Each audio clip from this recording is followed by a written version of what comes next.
大家好，过去一周我去了哪儿呢？因为正好是春节，所以我跟着我爸爸回了他的老家，也就是他出生的地方，去看望我的爷爷，还有我的一些其他的亲戚。这个老家不是我的老家，因为我出生在我现在在的城市。这个老家我只回过大概3-4次，所以我对它不太了解，印象里不太深刻。但是这次回去，它刷新了我对它的记忆，在我脑海中留下了很多印象。我也想今天来跟你们分享一下。那么我们去的地方，也就是我爸爸的老家，它不是一个城市，它的发展还没有现代都市那么先进，它是一个镇。镇是一个行政单位，比城市要小。它位于江苏省的最北部，其实上它处于一个很好的地理位置，因为向北开几十公里可以到达山东省，向西开几十公里可以到达河南省，向西南开几十公里可以到达安徽省，所以它可以通到3个省。如果要去旁边的省玩，非常方便。那么我们去的地方可能更像一个，我应该说是乡村向城市过渡的阶段吧。我觉得把那个地方的景象给你们看一下也很有意义。不过这次我去，因为我犯了一个错误，就是说我带了我的麦克风，但是我忘记带连接它和我相机的线了，所以我担心音质不太好，我就没有录视频。我想不如我拍一些照片，然后回来之后把照片放在屏幕上来给你们讲解介绍这个地方，也是一种很好的形式。那么我们今天就来试试看这个形式吧，看看你们喜不喜欢。那么我们先来看第一张图片，这是一栋比较老旧的居民楼了。你可以看到在左边1楼的窗户上有防盗窗，然后楼的周围停了一些3轮车啊，还有电瓶车。电瓶车上罩了挡风的罩子，因为是冬天嘛，很冷，骑车的时候风很大。其实上我这次去我都被冷到了，因为我现在的城市是比那个地方要暖和的。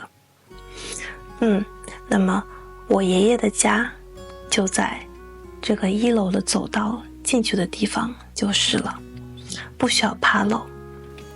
然后你们看到这个楼的旁边堆了一些空的塑料瓶，都用橘色的麻袋装着，是为了做什么呢？是为了废品回收。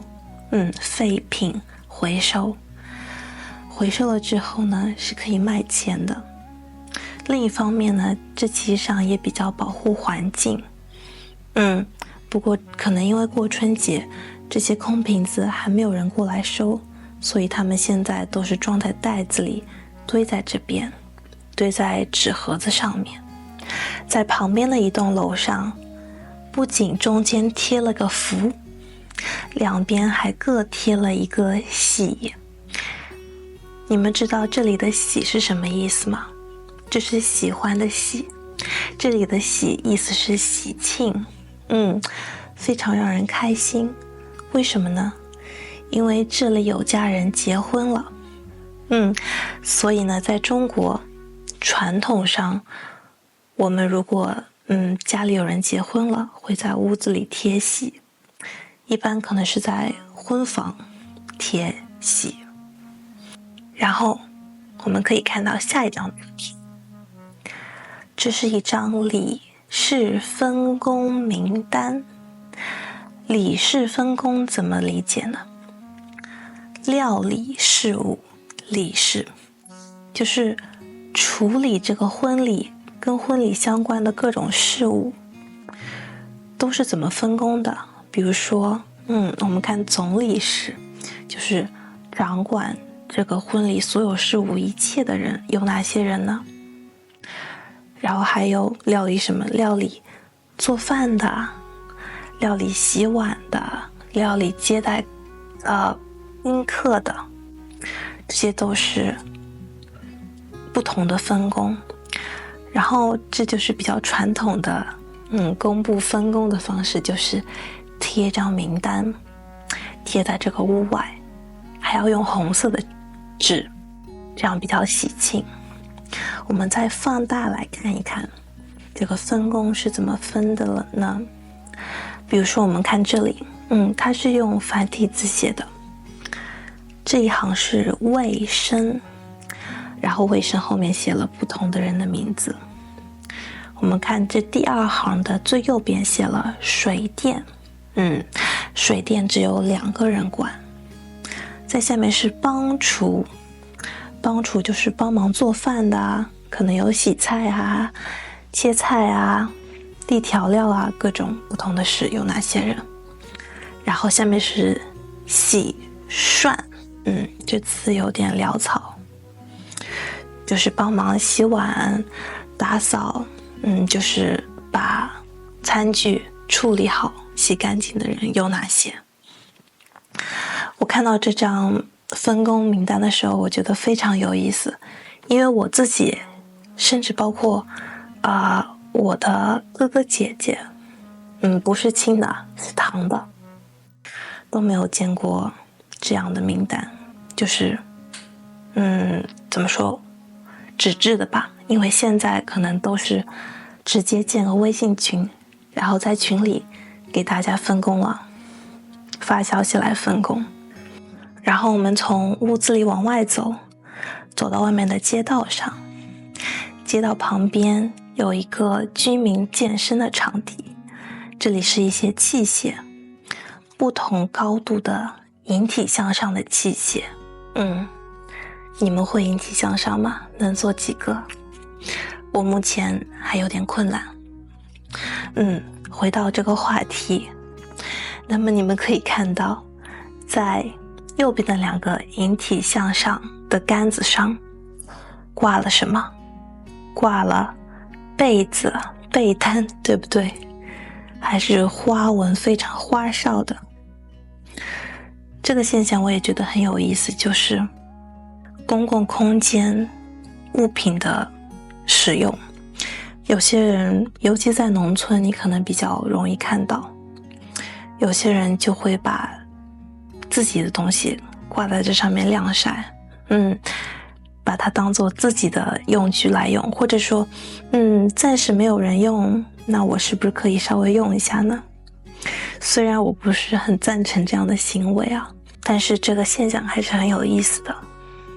我们看第2张这个是另外一种健身的器械，我说不出叫什么名字，但是大概就是你可以双手吊在这一个一个的杆子上，然后往前爬，你的身体是悬空的，脚不是落地的，也是锻炼你上肢力量的。那么有人用它来做什么呢？就是做衣架。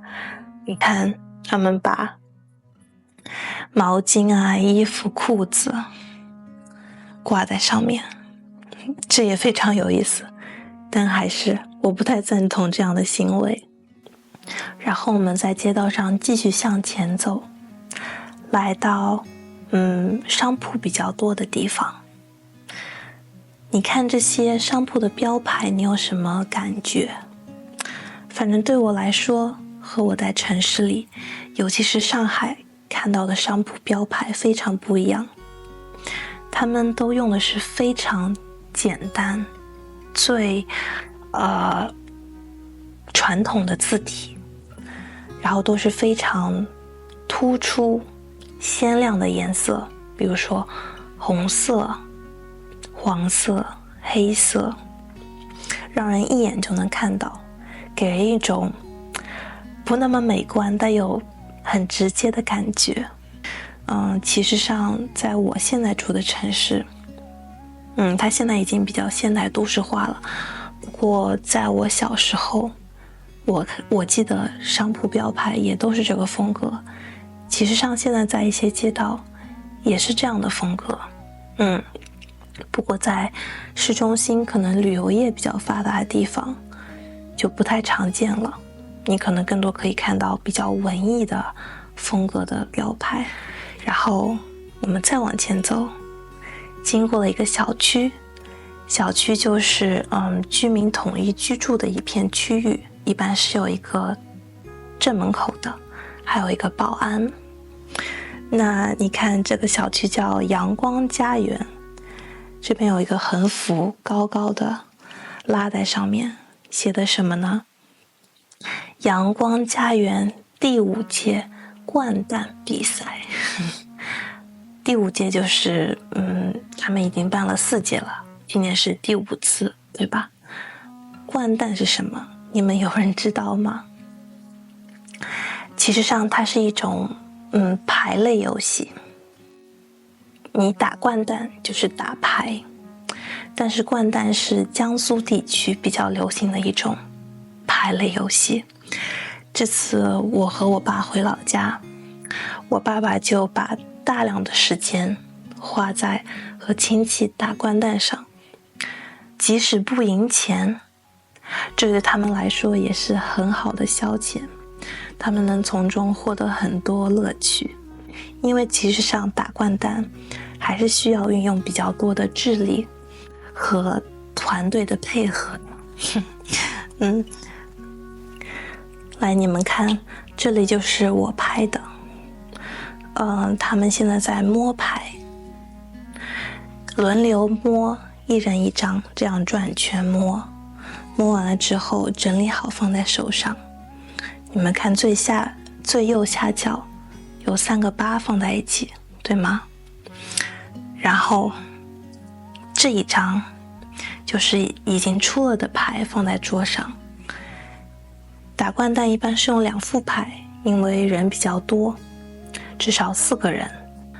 然后你可以看到还没出多少牌，这里就已经出现了4张王，也就是2张小鬼，2张大鬼，他们把最大的牌全部出了。那我到这个小镇的第1天，就和我的堂哥堂姐还有我的侄儿出去逛了。我的侄儿跟我是什么关系呢？就是我堂哥的儿子。那我堂哥又是我的谁呢？就是我爸爸的哥哥的儿子。那么在中文的辈分里呢，我们会把爸爸那边的关系称为堂，堂哥、堂姐、堂妹、堂弟，会把妈妈这边的关系称为表，表哥、表姐、表弟、表妹。我有好几个堂哥堂姐，也有不少侄儿侄女。那这就是我最小的一个侄儿，他真的超级可爱。你们看，在这个视频里，他在和我的堂哥击拳、击掌、玩闹、玩耍。在路上，我们还遇到了一堆围坐着下象棋的人。这个是什么呢？这个是开放式的公共空间的象棋。它有什么特点？就是原来有一些人坐在那边下象棋，路过的任何人都可以围在旁边观看。而且你不仅可以观看，你还可以给正在下的人出主意，指点他们怎么下。当然他们听不听你的就是另外一回事了。你看，在这个地方围观的人还不少呢。我走近了之后帮你们录了一小段视频，你们可以看一下。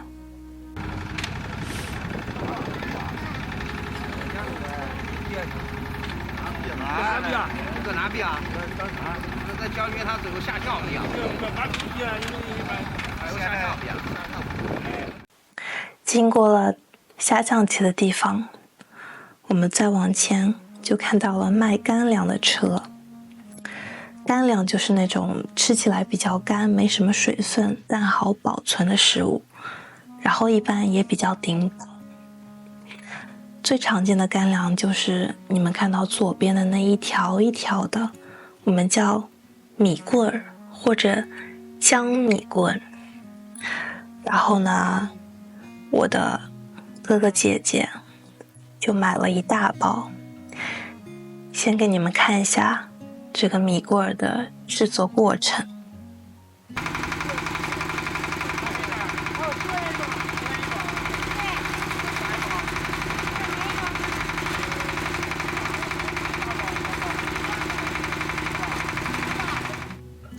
你看这里，我和我的侄儿就吃上了，他简直是狼吞虎咽，一节一节吃得很快，一下子一根米棍儿就吃完了。那再往前走，我们就到了这个镇的中心市集的地方，也就是比较繁华的一片区域。我们首先看到的就是这一片充气垫搭成的这种游乐的地方。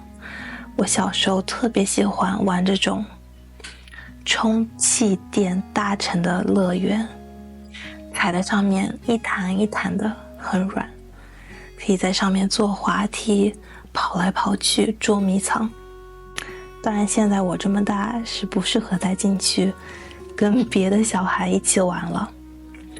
然后呢，我们还看到这些图，我不知道这叫什么，应该叫粘土做成的这种全白的模型吧。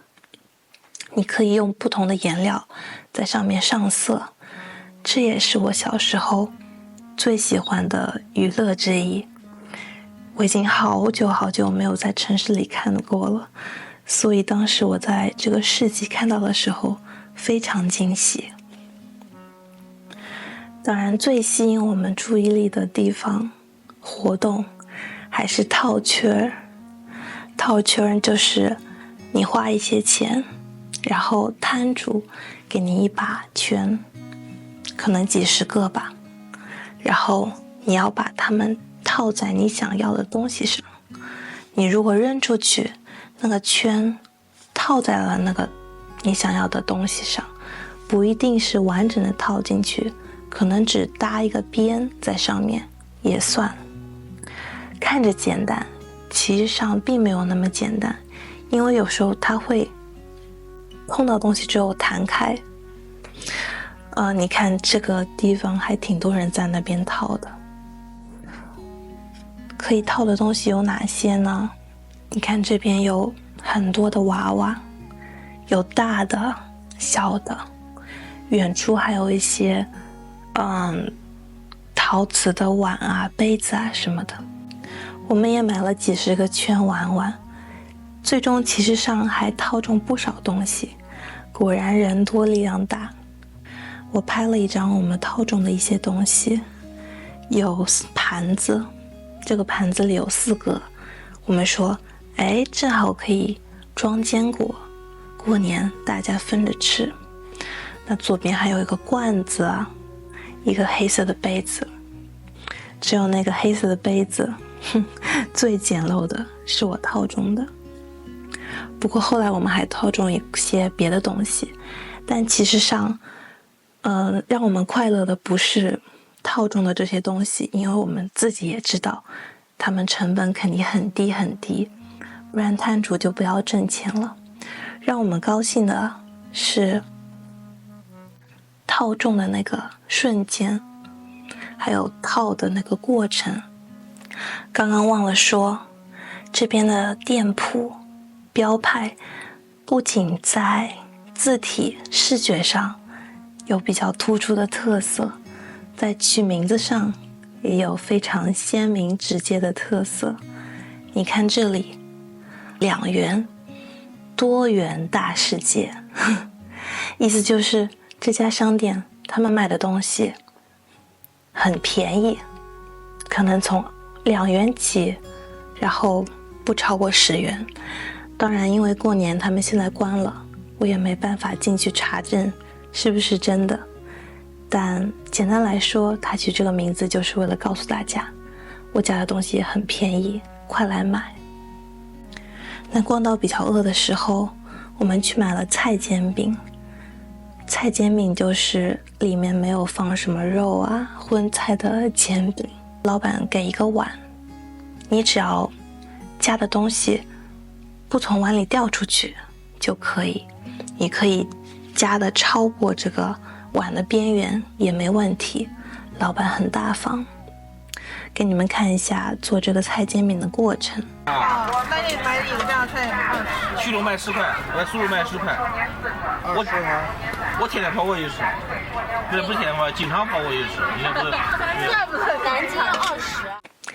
那么刚刚所有的照片就是我今天想跟你们分享的了。不知道你们喜不喜欢这个形式？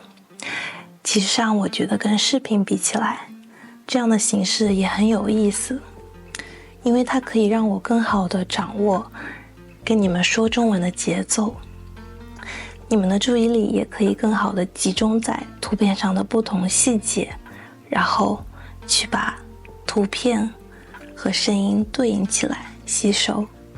所以有些人可能还挺喜欢这种图片配讲解的形式的。如果你们喜欢，欢迎告诉我，我还会做更多这种视频的。那么下次见吧，拜拜。